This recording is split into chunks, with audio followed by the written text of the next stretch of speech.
Good morning. May I see by a show of hands who here likes milk and cookies? All right. Now, how about those of you who have young children in your lives? Are many of them drinking milk every night at bedtime or having a bedtime snack? Please raise your hand. Excellent. I'm here today to talk to you about the milk and cookie disease. It's a disease that I created or formally termed in 2012 to describe an epidemic I have observed for over 10 years on how too much dairy and sugar is hurting our health, but in particular, it's hurting the health of our children. Here are my takeaway points. First, too much dairy and sugar simply leads to acid in our stomach. That causes acid reflux. And in children, it comes across as symptoms of colds and allergies. Second, thousands of children right now, today, in America, may be taking medications, many of them, to treat symptoms that are actually from the milk and cookie disease. And finally, everybody here, and especially doctors who care for children, we need to be asking every single child, what are they eating and drinking? So as my husband likes to say, I'm ruining childhood every single day by telling the parents to cut out excessive dairy and sugar in their kids' diet. Well, why am I such a killjoy? Well, you see, my career epiphany is based on 3 questions. Why are thousands of babies born every year completely healthy, but within the first 5 years of life, they're so sick all the time? They got chronic runny noses that won't go away. They cough for weeks and months. They also have sore throats and a whole host of other problems. Second, what do these kids have in common? And finally, well, if they're on all these medications, why are the symptoms not going away? Okay, so those are the reasons that I started on this journey.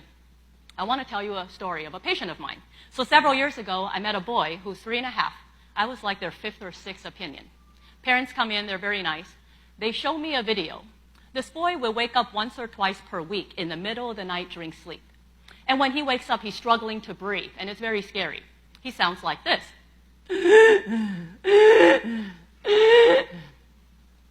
This will last sometimes 10, 15 minutes. Most of the time, it would go away. They're afraid to go to bed at night.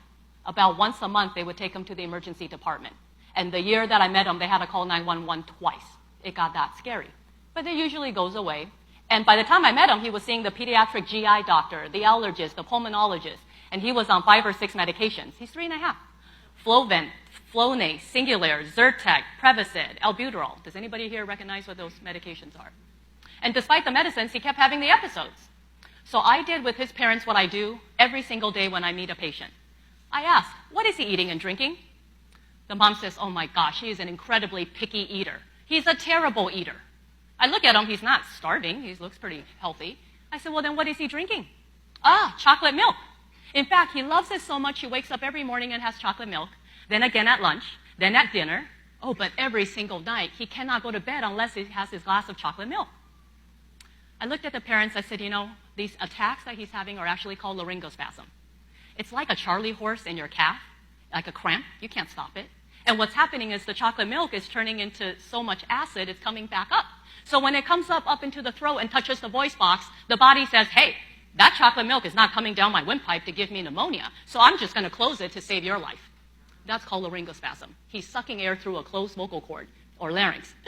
That's what makes that scary sound. So I looked at the parents, I said, hey, I've got great news for you. We can stop these episodes. All you have to do is cut out the chocolate milk. The mother looked at me and she says, excuse me, I don't think you understand. I brought a very sick child in here today. We've been going to the doctor many doctors for over a year. You're telling me the problem is chocolate milk? Perhaps they were desperate and I was convincing that day. So they said, you know what, fine, we'll give it a try. I always encourage them. I said, if it doesn't help, it's okay, I'm crazy, that's okay. But what do you have to lose? So they decided to go cold turkey. They cut out the chocolate milk that night and every day after, and he stopped having those episodes. That's just one of thousands of stories I can tell you about. Okay. Milk comes out of the refrigerator, not acidic. The pH is actually 7. But you see, as the temperature goes up, the acidity it becomes more and more acid. The pH drops like a ton of bricks.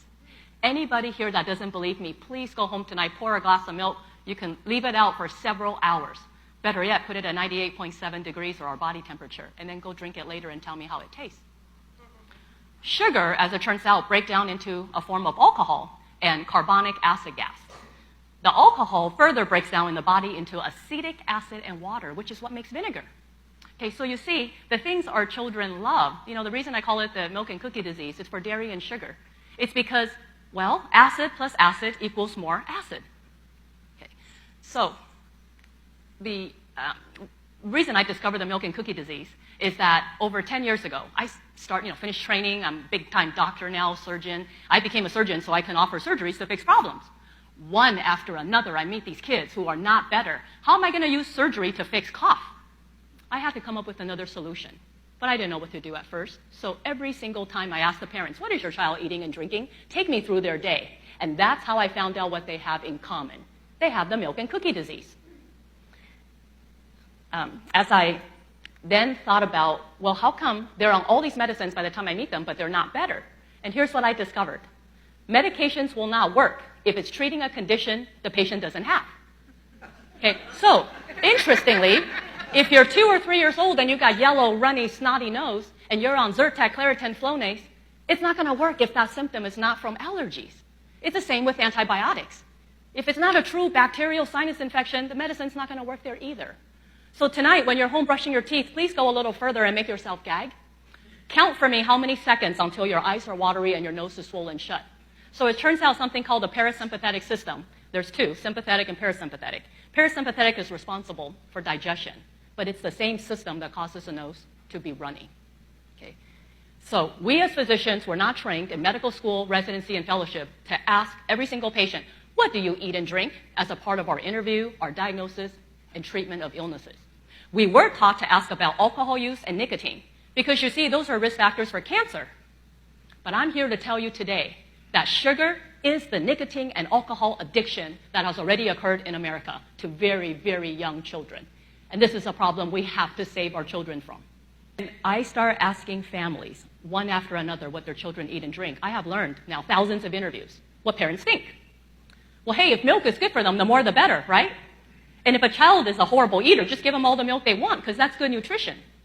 And when it comes to juices, well, if the label says organic or 100%, better yet, now there's all this fruit and vegetable juice, that's good for them. I mean, which kid eats enough vegetables?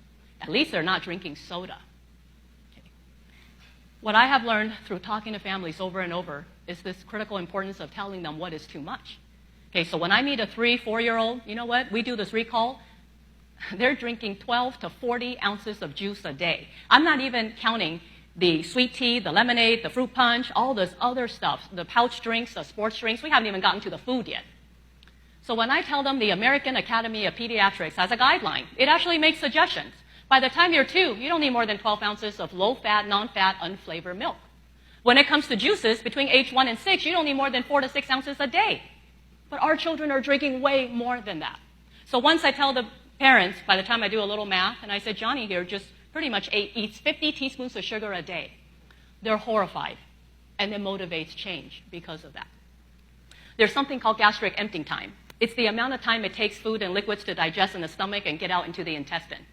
So it turns out that dairy, sugar, and fat causes things to stick around longer.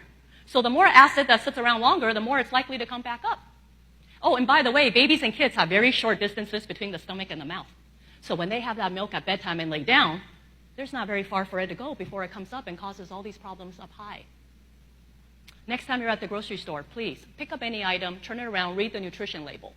Under sugar, just take that number, divide by 4, because every 4 grams is about 1 teaspoon equivalent. So that's how you can tell how much sugar you might be unknowingly consuming.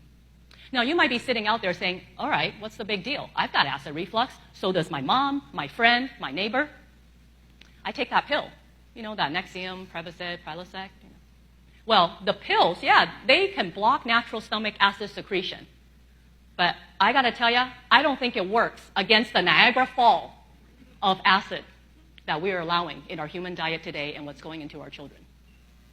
I don't tell people to go on some freaky, completely dairy and sugar-free diet. We got junk at my house. Okay? What I do is talk about common sense stuff. Cut out the sugary crap. Drink more water. Okay, let's have dessert right after dinner, not before bedtime. Okay, you can have your milk and cookies, just not at bedtime and in moderation. Okay, and it is through that I have found that parents actually are open, they're willing, but that's just one person. So I need help, and you are all going to help me fight the milk and cookie disease. Okay?